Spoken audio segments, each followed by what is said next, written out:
Nagpahayag na po ang Palasyo ng Malacanang na hindi totoo na ang Pangulong Marcos daw po ang mastermind dito sa flood control scam. Yan po ay sagot ng Malacanang matapos sa panindigan ng mga sponsor ng impeachment laban kay Pangulong Marcos. Yung grupo po ng Makabayan ni na Congressman Tino, Ilago at saka Ko, na ang paniniwala nila ang Pangulo ang mastermind sa scam na ito. Yan ang nakapaloob at kanilang paninindigan doon sa impeachment complaint laban kay Pangulong Marcos sa unang pagdinig sa Committee on Justice. Although yan po ay karapatan nilang sabihin, ang tanong lang ay kaya ba nilang patunayan dito ho sa gagawing mga sunod-sunod na mga hearing ng Committee on Justice.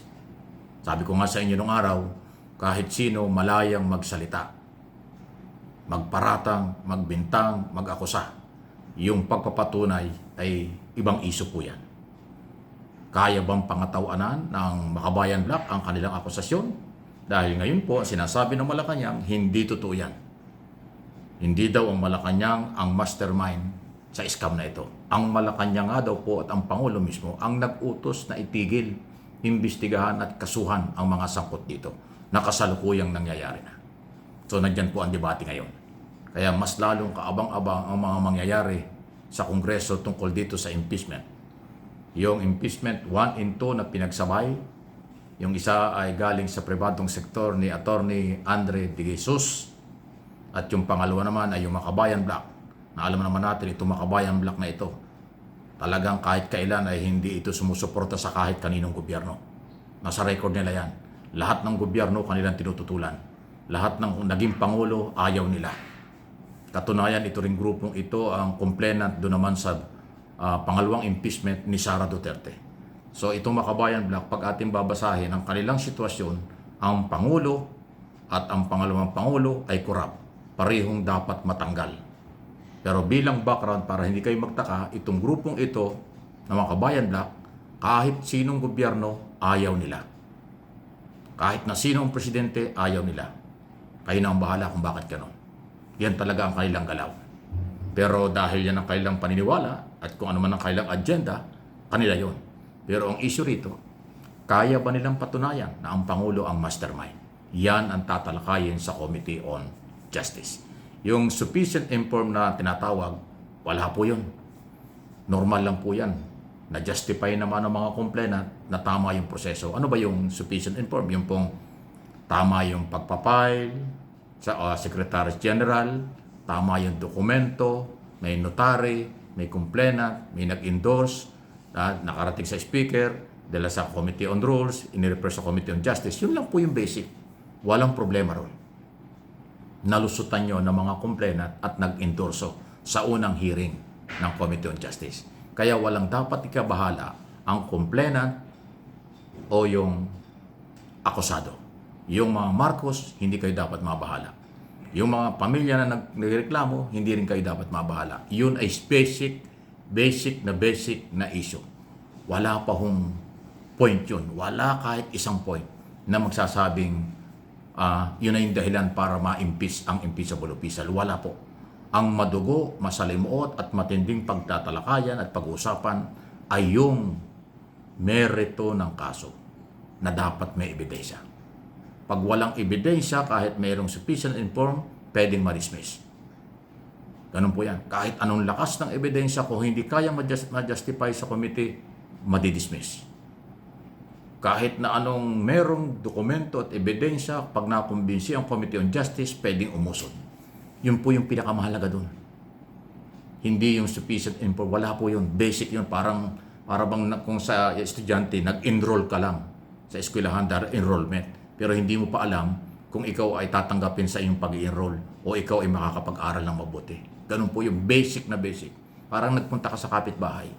Pare, pwede bang makapasok sa bahay mo? Pumayag yung may-ari ng bahay na papasukin ka, hanggang dun lang.